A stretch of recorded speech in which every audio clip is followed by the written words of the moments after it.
नमस्कार, साहब संदेश से मैं अनिल कौशिक। दोस्तों, आज हम भादरा के न्यायालय परिसर में पहुंचे हैं और हमारे सामने जो शख्सियत दोस्तों विराजमान है वो है वरिष्ठ अधिवक्ता छबीला राम जी मूड। और दोस्तों, उनसे हम आज विशेष वार्ता करने के लिए इसलिए पहुंचे हैं क्योंकि विदिक तालुका में दोस्तों उन्होंने एक जागरूकता वाली अर्जी लगाई है दोस्तों, जो कि सीवरेज से संबंधित है। कस्बा में जिस प्रकार से सीवरेज को लेकर लंबे समय से अव्यवस्थाओं का आलम है दोस्तों, कहीं ना कहीं आम नागरिक की एक तरह एक जागरूकता का परिचय देते हुए छबीला राम जी ने ये कार्य किया है। उनसे हम बात करेंगे।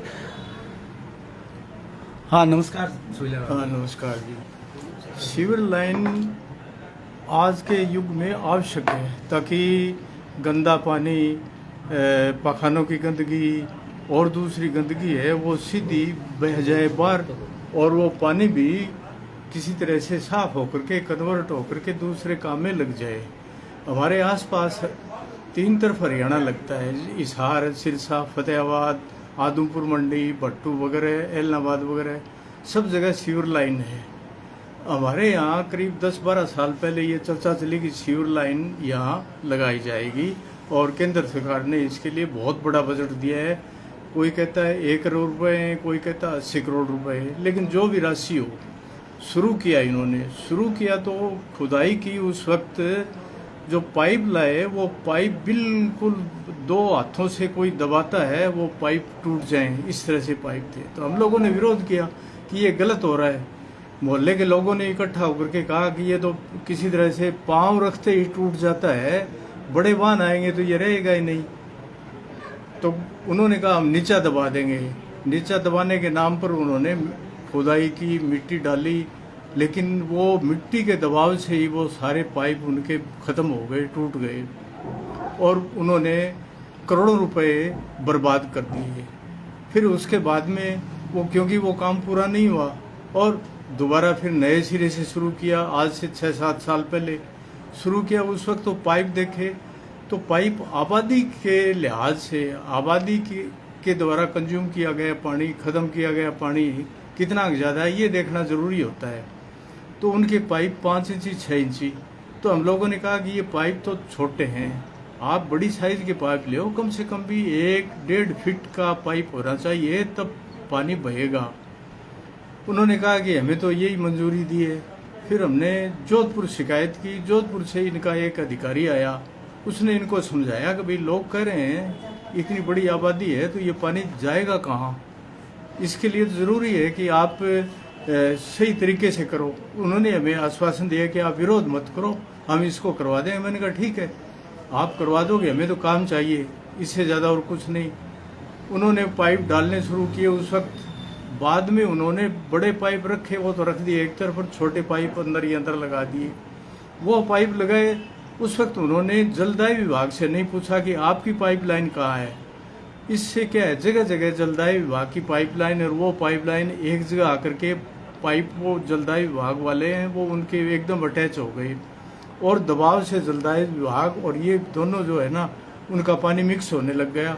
अब लोगों ने फिर विरोध किया, लोग खड़े हुए, लोगों ने स्थानीय MLA से, स्थानीय नगर पालिका से, सब थाने में, SDM के यहाँ सब जगह लोगों ने विरोध किया कि साहब करो इसका इलाज। तो कंपनी ने कभी कोई ध्यान नहीं दिया। ज़्यादा विरोध करने वाले जो लोग आगे होते हैं उनको वो किसी तरह शांत कर देते कि हम कर देंगे, ये कर देंगे, वो कर देंगे। लोग फिर ठंडे हो जाते, आगे नहीं बढ़ पाते लोग। फिर लोगों ने एक बार इकट्ठा करके कहा कि भाई आप कार्रवाई करो। हम लोगों ने कहा भाई हम आपका कोई खर्चा नहीं लगने देंगे, टाइप का पैसे हम दे देंगे, लेकिन इकट्ठे होकर के आप 2-4 लोग आओ तो सही। तो 2-4 लोग आए, एक बार आए। फिर हमने कहा ये कागज़ ले आओ। वो कागज़ लेने के लिए नगर पालिका के पास गए। नगर पालिका वालों ने उनका मुंह बंद कैसे किया वो तो वो जाने, नगर पालिका जाने, लेकिन वो लोग आइंदा कभी नहीं आए। हम देखते रह गए। उसके बाद इन्होंने ये पाइपलाइन डाल दी। अब जो उस सीवर के लिए जो निर्देशिका है गवर्नमेंट की और नियम बने हैं, वो नियमों में ये है कि रूफ वाटर यानी छत का पानी, बरसात का पानी, कारखानों का पानी, ये उसमें शामिल नहीं करोगे, ये अलग से करोगे व्यवस्था, ये इसमें शामिल होगा, ये गलत है। हमने उनसे वो कहा। बोला ये तो पतनालों का पानी कहाँ जाएगा। मैंने कहा पतनालों का पानी रोजाना बहता है, वहीं चला जाएगा। सीवर लाइन नहीं थी तब भी तो बारिश होती थी, अपने आप चला जाएगा, आप चिंता मत करो। आप इनको सिर्फ वो जोड़ो जो पखानों का, उनके स्नान घरों का या किचन का पानी है, सिर्फ उसको जोड़ो। वो नहीं माने। फिर हमने एसडीएम साहब के यहाँ शिकायत की, कलेक्टर साहब को जरिए रजिस्टर्ड भेजा और निदेशक को भेजा। एसडीएम साहब ने हिम्मत की और वो मौके पर गए। मौके पर गए, हमने उनसे बताया कि ये सीवर का इनका पानी मैनेज नहीं हो रहा, आगे बढ़ नहीं रहा है, तो इसलिए ये टैंकों से वापस उसको टैंक में भर करके और नालियों में छोड़ रहे हैं। एसडीएम साहब ने उनको धमकाया, हमारे सामने ईओ था, इनका कोई जेईएन था, उनसे कहा कि ये क्या कर रहे हो, क्या ये लोग कोई रहने का हक नहीं रखते। तो उनके कहने से, एसडीएम साहब के कहने से उन्होंने कहा जी आइंदा नहीं करेंगे हम। पानी उन्होंने दिन में बहाना बंद कर दिया। तो उन्होंने कहा 15 दिन के अंदर आप ये जो बरसात के पानी के आपने जोड़े हैं इनको हटा दो। कि जी हम 15 दिन के अंदर हटा देंगे, 15 दिन का टाइम दे दो। अब एसडीएम साहब इतना कह के चले गए, हम भी अपने अपने जगह चले गए। भी कर्मचारी अधिकारी हैं, हमने उनसे ये कह दिया था, मैंने कहा भी अदालत में नहीं जाना पड़े, अदालत में आमने सामने होंगे, भद्दा लगेगा, आप इसको कर दो। कर ठीक है, आइंदा हम औरों कनेक्शन नहीं करेंगे। बाद में पता चला कि उन्होंने ज़्यादातर शहर में करीब 1,000 के करीब कनेक्शन कर दिए। एक कनेक्शन का करीब 2,500-3 हज़ार रुपये वो वसूल करते हैं। वो पब्लिक का पैसा है। उससे पूछा हमने, वो कॉन्ट्रैक्टर था, उसका एक कर्मचारी मिल गया, मैंने उससे पूछा, मैंने कहा ऐसा क्यों कर रहे हो, मना किया हुआ है ना। कि साहब बात ये है कि सारा पैसा हमें नहीं मिल पाता, ठेकेदार से आधा पैसा तो वो वहीं ले लेते हैं, पहले से ही दस्तखत करवा करके भुगतान कर दिया और उसके बाद में वो एमबी भरते हैं, हमें आधा पैसा मिल जाता, आधा वो खुद कर लेते हैं। तो मैंने कहा ये कल को हटाना पड़ेगा, तुम्हारे से वसूल होगा। बोले जी हम क्या करें, ठेकेदारी करनी है, उन्होंने कह दिया करनी है तो आप, हम कह रहे हैं वैसा करो वरना नहीं करेंगे। ये सारा होने के बाद हमने और लोगों को कहा, कुछ लोग आए, एक दिन आए 3-4 लोगों को लेकर के, एक नेताजी आए कि ये तुम्हारे वादी बन जाएंगे, काम तुम कर दो, ठीक है। हमने कहा अभी कल आ जाओ। दूसरे दिन वो नहीं आए। इससे तंग आकर के फिर मैंने और किशन जी वकील साहब ने, मैंने कहा भाई हमें ही करना पड़ेगा, हालांकि लोगों की लड़ाई लड़ते हैं, ये अपने लिए लड़ेंगे, इसलिए हमने ये मुकदमा न्यायालय में पेश कर दिया, ये एप्लीकेशन पेश कर दी। जज साहब ने भी इस बात को महसूस किया कि वास्तव में ये तो गलत हो रहा है। दूसरा उन्होंने क्या किया कि जहाँ जहाँ वो पतनालों का पानी उसके साथ जोड़ा है, उसके बाद 2-3 बार छोटी मोटी बारिश हुई तो सारी रात वो गंदगी का पानी है वो बाहर निकलता आया, सारी रात आया, क्योंकि वो ढक्कन इनके ढीले हैं। वो पानी बाहर आया तो सुबह सभी लोगों ने महसूस किया कि रात को सो ही नहीं पाए, इतनी गंदगी, घरों के अंदर बदबू आने लग गई, पखानों में वापस पानी प्रेशर से वापस चला गया, बदबू मार रहे हैं, क्या करें। ये नई परेशानी हुई। दूसरा उन्होंने जो ढक्कन लगाए हुए हैं, वाहन जाते हैं तो कोई ढक्कन इस तरफ से खुल गया, कोई इस तरफ से खुल गया, कोई टूट के 2 टुकड़े हो गए, ज़्यादा वेटी वजन वो कोई वाहन गया ना तो वो अंदर धस गए क्योंकि नीचे कोई मजबूती नहीं थी। ये सारी चीज़ें देखने के बाद ये हमने पिटीशन लगाई है। इस पिटीशन से न्यायालय ने कॉग्निजेंस लिया और अधिकारीगण को बुलाया, जिनमें उन्होंने करीब 1 महीने का टाइम मांगा है न्यायालय से कि 1 महीने के अंदर हम इसको सारे को ठीक कर देंगे। सड़कें जगह जगह से टूटी हैं उनको भी ठीक कर देंगे, और श्योर लाइन का पानी जहाँ ड्रिंकिंग वाटर के साथ मिक्स हो रहा है उसको भी हम ठीक कर देंगे। हालांकि कहा है उन्होंने, करेंगे नहीं करेंगे ये आगे की बात है, लेकिन इस लड़ाई को हम लड़ेंगे, आर पार लड़ेंगे, हम पीछे नहीं हटेंगे, क्योंकि हमारे ऊपर ना तो कोई राजनीतिक प्रेशर है, न ही अफसरों का प्रेशर है। हम स्वतंत्र बॉडी हैं और हमारा न्यायालय इस बात के लिए है कि लोगों के ग्रीवेंस को सुने। मेरे ख्याल से ये हो जाएगा, नहीं हो जाएगा तो और व्यापक तौर से हम लड़ेंगे इसके लिए। कौन अधिकारी आए थे जी? अधिकारी कौन? अधिकारी एसडीएम खुद और तहसीलदार खुद, एसएचओ खुद और नगरपालिका का अधिशासी अधिकारी खुद और उनके छोटे कर्मचारी साथ। आपने वकील जी बहुत इसका अध्ययन भी किया है और आपने बहुत गुड इसके जो अव्यवस्थाओं वाले पॉइंट है उनको नोट करके आपने जो PIL डाला है उसमें आपने लिखा होगा और ये हमने देखा भी। लेकिन उसमें खासकर जो एप्लीकेशन आपने दी है उसमें क्या क्या पॉइंट मेन है, इसके अलावा भी कोई पॉइंट और है क्या जो आपने बताए हैं? इसमें समस्या को व्यापक तौर से हमने दे दिया, छोटे मोटे पॉइंट नहीं है। एक तो पानी बह नहीं रहा है, आगे पाइपों में पानी बह नहीं रहा है, ब्लॉकेज आ रही है। हाँ, ब्लॉकेज आ रहे हैं। ब्लॉकेज का कारण ये है कि पाइप छोटे हैं, आबादी ज़्यादा है और ज़्यादा कनेक्शन होने से आगे पाइपों में पानी जाए सीमित। जैसे एक गिलास 200 ग्राम का है, हम उसमें 400 ग्राम पानी डालेंगे तो पानी तो बाहर आएगा। ये स्थिति है इसकी। तो आपकी नजर में इसका उचित इलाज जो है वो क्या है, इसका समाधान? ये है कि ये पाइप लाइनों को चेक करें, आबादी के हिसाब से पाइप लाइनों को दोबारा डालें और दोबारा डालते वक्त जो मटेरियल है ना वो घटिया नहीं लगाएं। इनका जो ढक्कन है, कवरेज है और वो बनाए हुए हैं, इनके गटर बनाए हुए हैं, वो सही तरीके से डालें। यानी वजन डालते वो नीचे बैठ जाएं, सड़क ऊंची रह जाए, वो नीचे रह जाए, लोगों की ठोकर लगेगी, लोग गिरेंगे, वाहन करेंगे।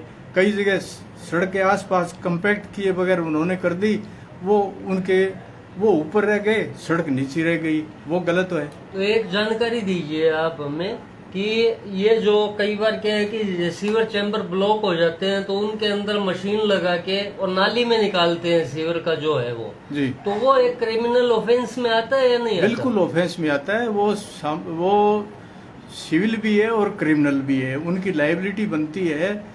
और यदि आगे बढ़ता है मामला तो हम उनके खिलाफ क्रिमिनल केस भी न्यायालय में दायर करेंगे। इसके लिए भी हम तैयार हैं। रात्रि को करीब 11 बजे के बाद मेन रोड पर बाजार में ठीक इसी प्रकार से शिविरों से गटर से वो गंदगी निकाली जाती है और संभवतः वो अन्य दूसरे गटर या नालियों में ही डाली जाती है। नालियों में डाली जाती है। ये भी बात रखी थी, मैंने उनसे कहा था ईओ से कि आप ये इतना पाबंद तो करो उनको कि वो आपके टैंकर भरें, टैंकर को कहीं जंगल में ले जा करके या ऐसी सुरक्षित जगह पे जिसके आसपास लोकेलिटी नहीं हो वहाँ डालो। लेकिन ये मैंने नोट किया है, क्योंकि मैं सुबह घूमने के लिए 4 बजे जाता हूँ, उस वक्त वो गंदगी बदबूदार है, वो उसमें नालियों में भरी रहती है। शाम को सोते हैं तब नहीं है, तो लोग रात को नहाते नहीं है, उनका पानी तो आता नहीं है। पानी यही है इनके टैंकरों वाला, ये टैंकरों वाला डालते हैं, बिल्कुल ब्लैक सड़ा हुआ पानी, और सड़कें एकदम बदबूदार। वहाँ जाओ, नहा के कपड़ा लगा के जाओ, घूमने का कोई मकसद ही नहीं है कि ताज़ा हवा लें। ताज़ा हवा तो खत्म हो गई। पैमाने से काम नहीं हुआ ये तो जग जाहिर है और पूरा कस्बा इसीलिए त्राई कर रहा है। लेकिन वकील जी एक सवाल का जवाब आपसे चाहेंगे। जिस प्रकार से 284 करोड़ रुपए की ये योजनाएं अब तक बन चुकी है और इसमें जो करोड़ों रुपए जनता के बर्बाद हो गए, अगर इसमें तब्दीली होती है तो इसका जिम्मेदार कौन होगा? ऐसा है, इसके लिए लोगों को जो एंटी करप्शन डिपार्टमेंट है उसमें दरख्वास्तें देनी चाहिए, इसकी जांच होनी चाहिए। क्योंकि ये राज्य सरकार तो कहती है कि हमारा तो है ही नहीं इसमें, ये तो केंद्र सरकार का है और केंद्र सरकार में पहुंच हर आदमी की नहीं हो सकती। तो लायबिलिटी है वो सीवर डिपार्टमेंट जो है, सीवर डिपार्टमेंट है अलग से है। सीवर डिपार्टमेंट और उसके अधिकारीगण प्लस नगरपालिका के चुने हुए अधिकारी और उसका एग्जीक्यूटिव ऑफिसर, ये उसके लिए जिम्मेदार होंगे। एक वरिष्ठ अधिवक्ता ने एक जागरूक नागरिक की भूमिका निभा दी, लेकिन जनता जिसको जनप्रतिनिधि चुनती है, विधायक, वो इन अव्यवस्थाओं पर एक शब्द नहीं बोलते हैं। क्या कहेंगे आप? ऐसा है कि उनको वोटों तक मतलब होता है। कोई विधायक हो, चाहे कहीं का भी हो, चाहे दिल्ली का हो, चाहे भादरा का हो, हर विधायक को ये रहता है कि अगले 5 साल में हमें वोट मिले, ऐसा ही काम करो, बाकी मत करो।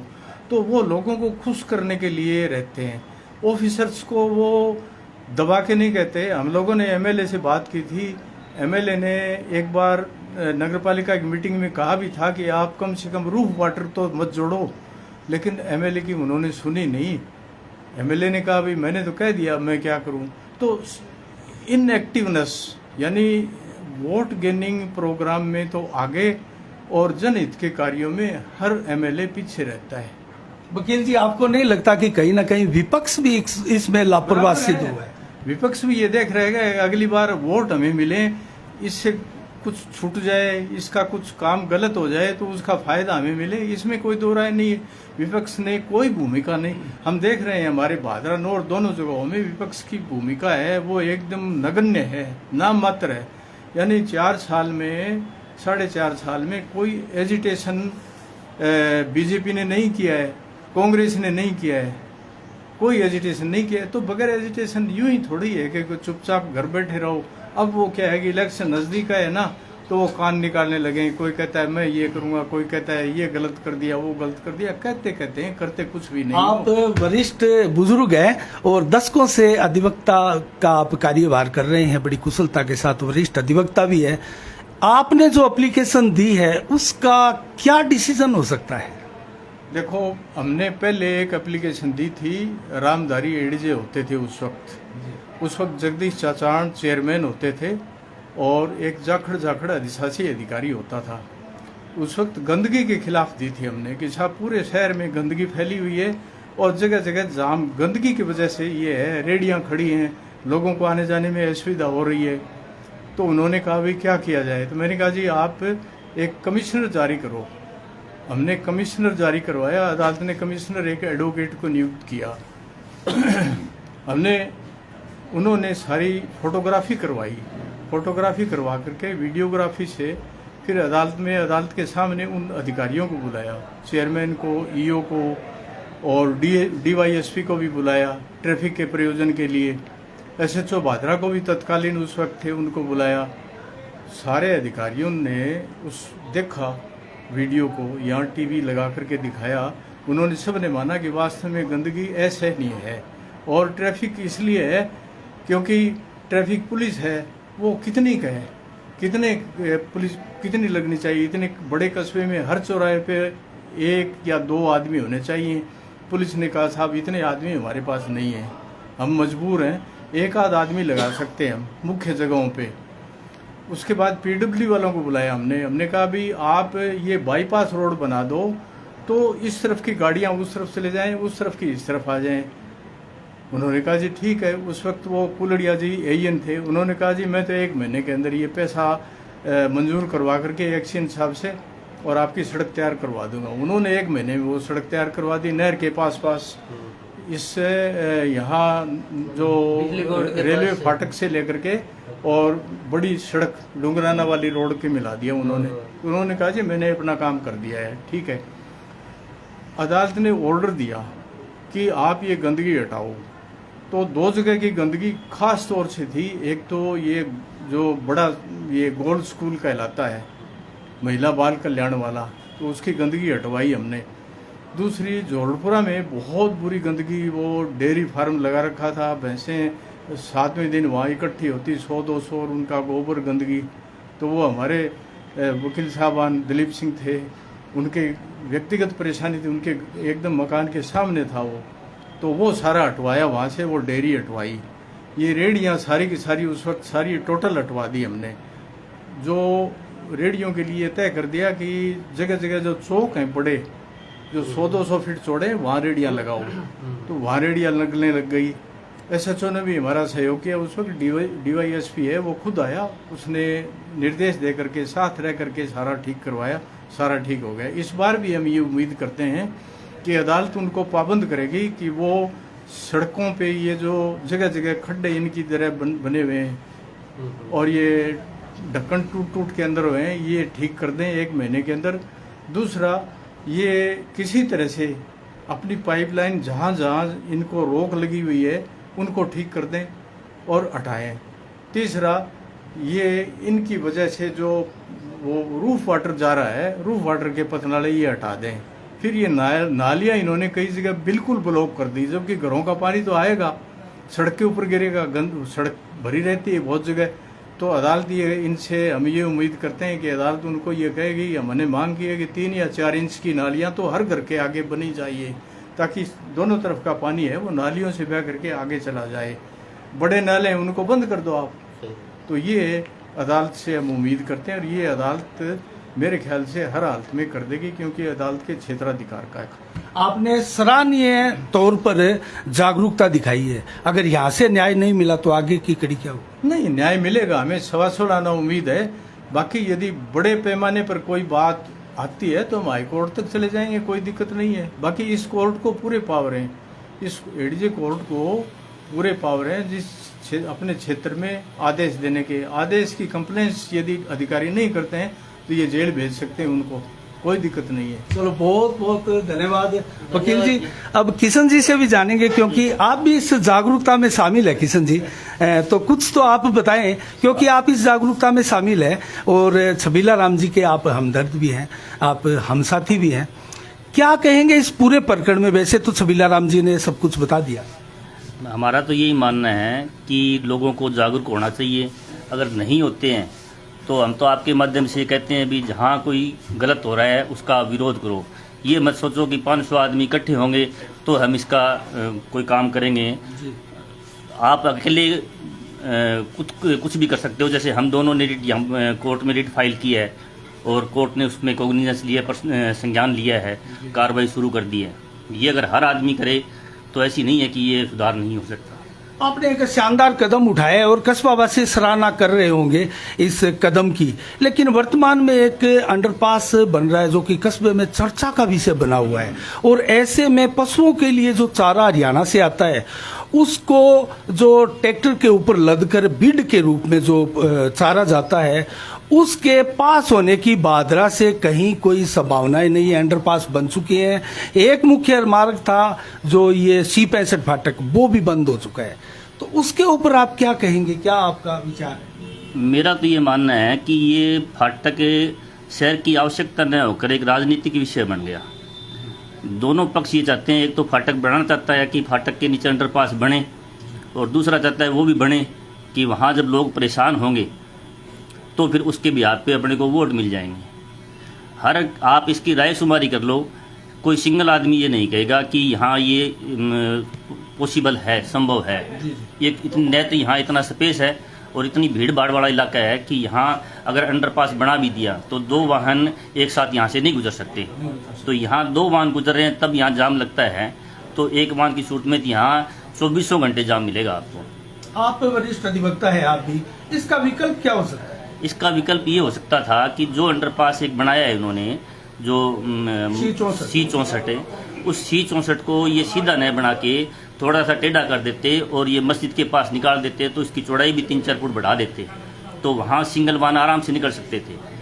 तो ये फाटक भी कायम रह जाता और C64 से जो भीड़ भाड़ वाली जो मोटरसाइकिल है या कार है आसानी से गुजर सकते थे। आपको नहीं लगता कि कस्बे में एक ओवरब्रिज भी होना बड़ा अति आवश्यक है? नहीं, ओवरब्रिज था, भादराम बाईपास पे ओवरब्रिज का ही प्रोजेक्ट था, लेकिन वो जो अधिकारीगण थे उस समय के, उन्होंने उनसे ये रिडकोर वालों ने मिलीभगत करके वहाँ अंडरपास कर दिया। अब चर्चा ये आई है कि वहाँ अब दोबारा ये अंडरपास बंद होकर ओवरब्रिज बनेगा। एक 2009 में और 2013 में इसकी जो C65 है इसकी फिजिबिलिटी जो रिपोर्ट है वो खारिज हो चुकी थी, कैंसिल हो चुका था, नहीं बनना था। लेकिन अब ये बन रहा है तो क्या फिजिबल हो गया है? सर टेक्निकल बातें हैं, वो तो इसके बारे में तो इंजीनियर लोग बता सकते हैं, लेकिन यहाँ जो C65 है इसको हम रोज देखते हैं। तो एक गांव का जो अनपढ़ आदमी है वो कोई पुराना अंडरपास देखकर ये इस जगह को देख के बता सकता है कि यहाँ ये पॉसिबल नहीं है, किसी भी सूरत में पॉसिबल नहीं है। अगर ये बन गया तो ये मानो कि ये भादरा शहर का ये जो डूंगरानी की तरफ जितने भी आवागमन का गांव है ये सारे के सारे रास्ते बंद हो जाएंगे, प्रकार से नासूर बन जाएगा।